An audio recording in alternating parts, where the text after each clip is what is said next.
امن منصوبے پر جلد پیشرفت کے لیے ٹرمپ کا حماس اور اسرائیل پر دباؤ۔ امریکی صدر نے انٹرویو میں کہا اگر حماس نے امن منصوبے پر مکمل عمل نہ کیا اور اپنی حکومت بنانے پر اصرار کیا تو اسے خوفناک نتائج بھگتنا پڑیں گے۔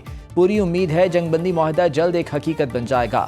سوشل میڈیا ٹروتھ پر پیغام میں نیتن یاہو غزہ میں بمباری ختم کرنے پر راضی ہو گئے ہیں۔ اسرائیل غزہ سے انخلاء کی ابتدائی حد طے کرنے کے لیے تیار ہے۔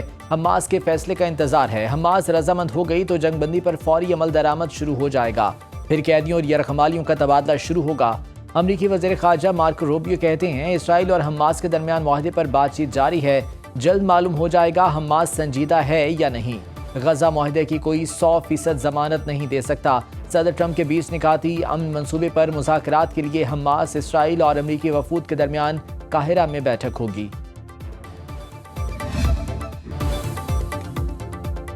امریکی صدر ڈونلڈ ٹرمپ کے غزہ امن منصوبے نے اسرائیلی وزیر اعظم نیتن یاہو کو مشکل میں ڈال دیا۔ امریکی اخبار نیو یارک ٹائمز نے اپنی رپورٹ میں کہا ہے کہ اسرائیلی وزیر اعظم کا خیال تھا کہ امریکی صدر کا منصوبہ اسرائیل کو حماس پر مکمل فتح دلائے گا، مگر ایسا لگتا نہیں کہ نیتن یاہو کو وہ سب مل پائے گا جو وہ چاہتے ہیں۔ اخبار کے مطابق حماس نے تمام یرغمالیوں کی رہائی پر آمادگی ظاہر کی، لیکن ہتھیار ڈالنے سے انکار کر دیا ہے۔ حماس کے سینئر رہنما خلیل الحیہ منظر عام پر آ گئے۔ اسرائیل نے دوحہ حملے میں انہیں شہید کرنے کی کوشش کی تھی۔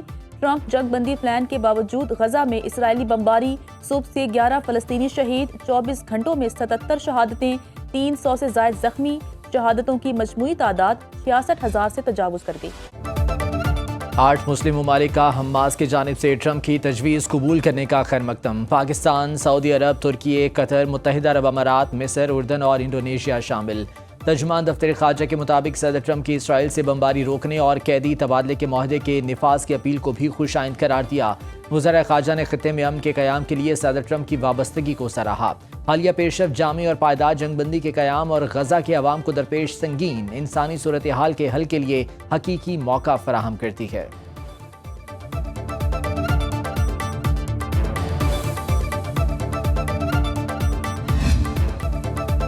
پاکستان گلوبل فلوٹیلا کے گرفتار پاکستانیوں کی رہائی کے لیے متحرک۔ ترجمان دفتر خارجہ شفقت علی خان کے مطابق سابق سینیٹر مشتاق احمد اسرائیلی حراست میں محفوظ اور خیریت سے ہیں۔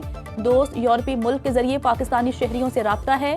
مشتاق احمد خان کو عدالت میں پیش کیا جائے گا۔ عدالتی پیشی کے بعد ملک بدری متوقع ہے۔ وطن واپسی کا عمل تیزی سے مکمل کیا جا رہا ہے۔ پہلے اترنے والے پاکستانی شہریوں کو بحفاظت واپسی ممکن بنائی جا چکی۔ برادر ممالک کے تعاون پر حکومت پاکستان نے اظہار تشکر کیا۔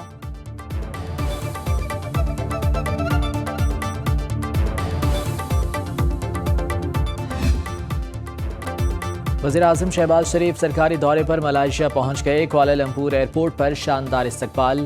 نائب وزیر اعظم اسحاق ڈار، وفاقی وزیر اطلاعات عطا تارڑ اور معاون خصوصی طارق فاطمی وفد میں شامل۔ دفتر خارجہ کے مطابق وزیر اعظم کی ملائیشین ہم منصب سے ملاقات میں باہمی دلچسپی کے 2 طرفہ امور پر بات چیت ہوگی۔ سرمایہ کاری، تجارت، توانائی اور آئی ٹی میں تعاون کے فروغ پر غور ہوگا۔ تعلیم، ٹیلی کام، انفراسٹرکچر اور ڈیجیٹل معیشت پر تبادلہ خیال کیا جائے گا۔ دونوں ممالک میں مختلف معاہدے اور ایم او یوز پر دستخط کا امکان۔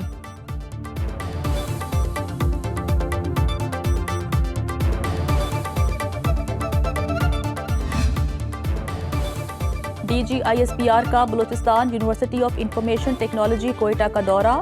پاک فوج کے پیشہ ورانہ امور پر طلباء سے تفصیلی سیشن۔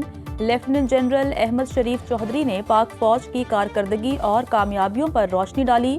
طلباء نے کہا کہ ہمارے سوالات کے تفصیلی جواب دیے گئے، بہت سارے ابہام دور کیے گئے۔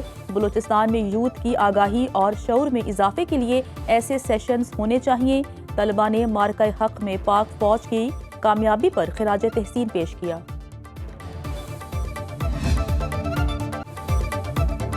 اس بار بھارت اپنے طیاروں کے ملبے میں دفن ہوگا۔ بھارتی فوجی اور سیاسی قیادت کے بیانات اپنی خاک میں ملی ساکھ کو بحال کرنے کی ناکام کوشش کر رہی ہے۔ معرکہ حق میں بھارت کی فیصلہ کن شکست کا سکور 6-0 رہا۔ دوبارہ کوشش کی تو سکور پہلے سے کہیں بہتر ہوگا۔ وزیر دفاع خواجہ آصف کا ایکس پر پیغام، کہا مودی اور اس کا ٹولہ اپنی ساکھ کھو بیٹھا ہے۔ ناروال میں میڈیا سے گفتگو کرتے ہوئے وفاقی وزیر احسن اقبال نے کہا بھارت کے اپنے ملک کے اندر لوگ ان کی قیادت سے سوال کر رہے ہیں، اس لیے کہ وہ اس قسم کی بھڑکے لگا رہے ہیں۔ بھارت کو جگ ہنسائی کا سامنا ہے۔ پاکستان کو ملنے والی عالمی پذیرائی سے بھارت حسد کی آگ میں جل رہا ہے۔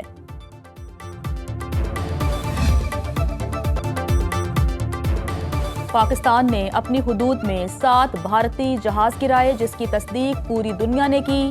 وزیر ریلوے حنیف عباسی کا یوم اساتذہ کی تقریب سے خطاب، کہا مارکہ حق میں بھارت کی 22 چوکیوں پر افواج پاکستان نے قبضہ کیا۔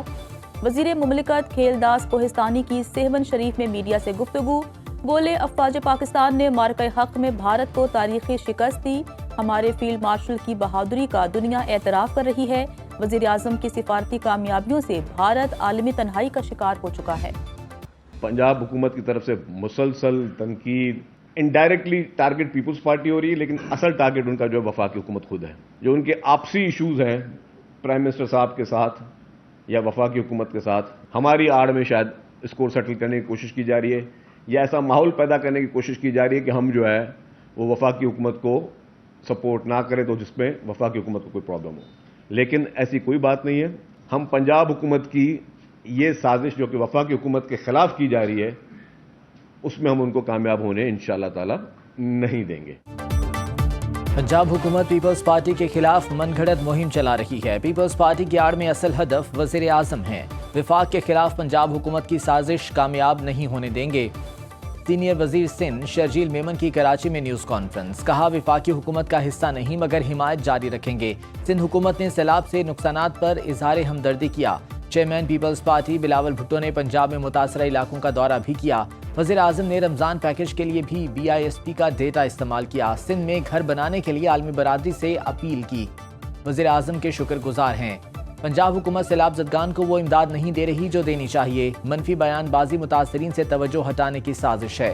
وزیر اعلیٰ پنجاب کا اسکرپٹ رائٹر انہیں غلط راہ پر لے جا رہا ہے۔ یہ وہی اسکرپٹ رائٹر ہے جس نے ووٹ کو عزت دو مہم چلوائی۔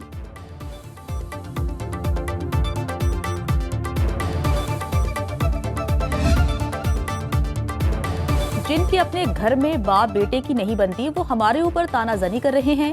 جنوبی پنجاب اور BISP کارڈ سیاست نہیں غلاظت ہے۔ عظمہ بخاری کا شرجیل میمن کی نیوز کانفرنس پر سخت رد عمل، کہا آپ کا سیلاب متاثرین پر گندی سیاست کا بیانیہ ناکام ہو گیا، اب وزیر اعظم کے خلاف پھپے کٹنیوں والا بیانیہ لے آئے ہیں۔ بلاول بھٹو وزیر خارجہ ہوتے ہوئے وزیر اعظم کی جڑیں کھوکھلی کرتے رہے۔ جب آپ پنجاب کی ترقی سے جلنے لگتے ہیں تو سازشیں شروع کر دیتے ہیں۔ پنجاب میں بلدیاتی انتخابات کراچی جیسے بوگس نہیں ہوں گے، آپ ابھی تک 2022 کا سیلاب بیچ رہے ہیں۔ عظمہ بخاری نے شرجیل میمن کا مناظرے کا چیلنج قبول کر لیا۔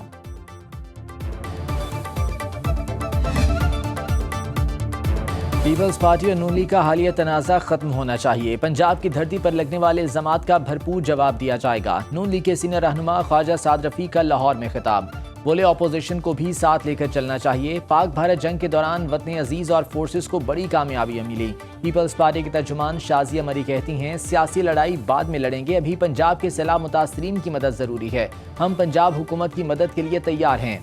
پیپلز پارٹی سیلاب متاثرین کے لیے مدد مانگ رہی ہے، پنجاب حکومت حملے کر رہی ہے۔ بلاول نے وفاق سے BISP کے ذریعے امداد کا کہا تھا۔ میئر کراچی مرتضی وہاب کا کہنا ہے پنجاب حکومت سے مناظرے کے لیے تیار ہوں۔ مریم نواز، مریم اورنگزیب اور عظمہ بخاری کا نام لیے بغیر کہا کہ تینوں بہنیں سیلاب کی وجہ سے دباؤ میں ہیں، وہ مجھ سے بڑی ہیں، ان سے گزارش ہے اپنے کام پر توجہ دیں، یہ وقت سیلاب متاثرین کی مدد کا ہے۔